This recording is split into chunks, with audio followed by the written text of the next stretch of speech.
Olá, tudo bem com vocês? Eu sou o professor Samuel, professor de História, mestrando em História, e hoje nós iremos discutir sobre um assunto muito interessante, muito importante, que é a Grécia Antiga. Fica aí comigo. Bom, a primeira coisa que nós devemos fazer é localizar a Grécia Antiga no tempo e no espaço. Eu estou falando de uma região que começa a ser povoada há 1200, 1100 anos antes de Cristo.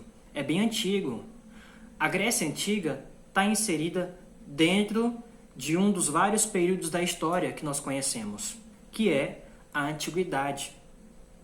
Antiguidade ou Idade Antiga, como queiram, tá bom?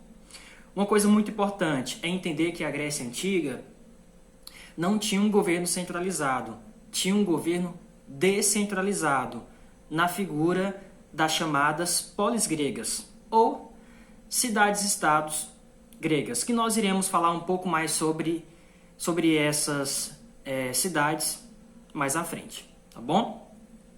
Outra coisa muito importante é que naquele período não haviam fronteiras muito bem definidas. Um exemplo nós pegamos hoje um mapa mundi, um mapa do Brasil, um mapa do continente asiático. Nós conseguimos identificar muito bem as fronteiras, país para país. No caso do Brasil, nós conseguimos identificar os estados. Naquele período, era muito difícil você identificar isso.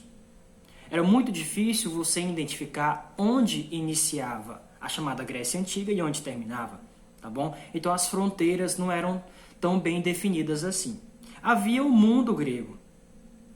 Essa é a melhor definição para aquela região, tá certo? Havia o mundo grego, tá? Esse mundo grego era conhecido como Hélade, tá? Por habitarem na Hélade, eram conhecidos como helenos. Então, assim, esse é um fato muito importante. Não havia, naquele momento, a chamada Grécia Antiga. Grécia Antiga é um termo recente, ok? Naquele período, eles eram conhecidos como helenos, por habitarem a Hélade, o chamado mundo grego. Grécia Antiga é bem recente, tá? E as fronteiras não eram tão bem definidas assim como nós conhecemos hoje. Havia uma região, de novo, a Hélade. Ok? Outra coisa muito importante. Naquela região, na Hélade, a maior parte não era tão propícia assim à agricultura. Tá? Porque havia muitos vales, muitas serras, em algumas partes até algumas montanhas, que dificultavam muito o cultivo de alimentos e a criação de animais. O que os primeiros povos daquela região começaram a fazer? Investir no comércio marítimo. Principalmente, mais adiante, os atenienses se destacaram muito no comércio marítimo, porque a região não era tão propícia assim à agricultura, tá bom? Ou à criação de animais. Não quer dizer que eles não fizeram isso. Pelo contrário, cultivaram alguns alimentos e criaram animais também. Só que não era tão propício para isso, então eles investiram no comércio marítimo, ok? Os primeiros habitantes dessa região foram vários, né? Mas os principais, os aqueus, os jônios e os eólios, tá? Temos também os dórios, temos outros povos que habitaram essa região lá por volta de 1200, 1100 antes de Cristo. São esses povos que vão dar a base de formação, de sustentação dos atenienses e dos espartanos.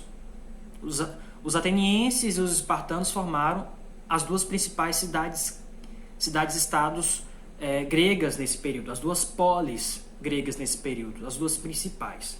Tá bom? Um fato muito importante quando a gente fala de Grécia Antiga é a Guerra de Troia. A Guerra de Troia foi travada entre gregos e troianos. A Guerra de Troia ela foi narrada em um livro muito importante, escrito por Homero, chamado de Ilíada e Odisseia. A Guerra de Troia, ela está narrada principalmente nesse documento, ok? Nesse livro. A Guerra de Troia, ela começa principalmente a partir do momento em que Paris, príncipe troiano, rapta a esposa de Menelau, que era rei de Esparta. Quando Menelau, rei de Esparta, descobre que Paris, príncipe troiano, rapta sua mulher, ele imediatamente declara guerra a Troia. A guerra dura aproximadamente 10 anos, muitas mortes, que inclusive foi narrada no livro que eu acabei de comentar para vocês. A guerra ela só termina com um fato inusitado, quando os gregos pensam uma estratégia muito interessante, que é criar um enorme cavalo de madeira e enviar para Troia. Os troianos caíram na armadilha, porque foi uma estratégia pensada como armadilha. O que aconteceu? O cavalo, o grande cavalo de madeira, foi recebido pelos troianos e os troianos acreditaram que era uma rendição grega. Quando os troianos estavam dormindo, na calada da noite, na madrugada, os gregos saíram, né, de dentro desse enorme cavalo de madeira, matando a maior parte dos troianos e conseguindo derrotar esses guerreiros. Acontece que os gregos eles não conseguiam invadir a cidade de Troia porque era uma cidade muito bem fortificada, tinha grandes muralhas. E foi a partir dessa estratégia que os gregos antigos conseguiram derrotar os troianos. É claro que boa parte dos fatos dessa guerra ainda envolve muitos mitos e muitas crenças, tá? Mas hoje se sabe que a cidade de Troia existiu por várias escavações arqueológicas no local, onde hoje é a Turquia, né, que ficava a antiga cidade de Troia. Tá bom?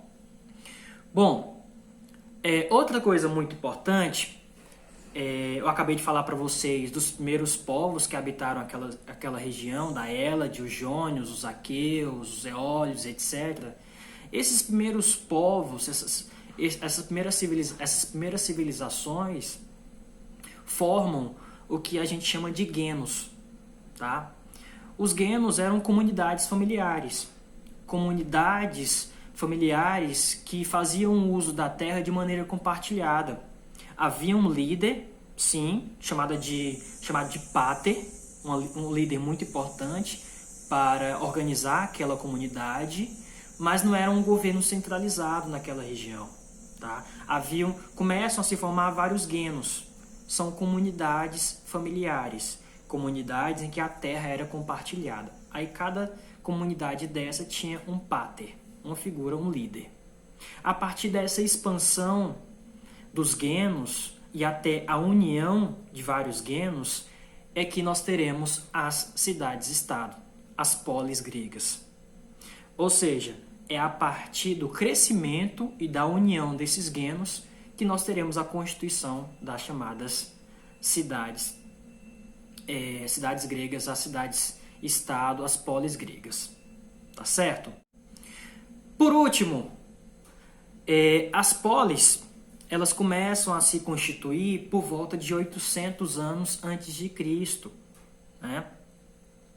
As polis são chamadas também de cidades-estado, ok?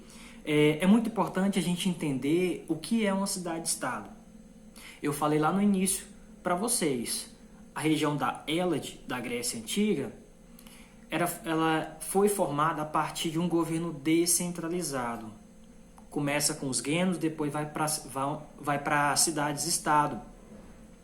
As cidades-estado, elas se constituem no governo descentralizado. Nesse sentido, é muito importante que eu entenda que cada cidade-estado tinha sua autonomia, tinha sua independência. No sentido de escolher seu próprio governante, de discutir questões específicas de cada cidade, de ter até seus próprios deuses, de ter suas próprias leis.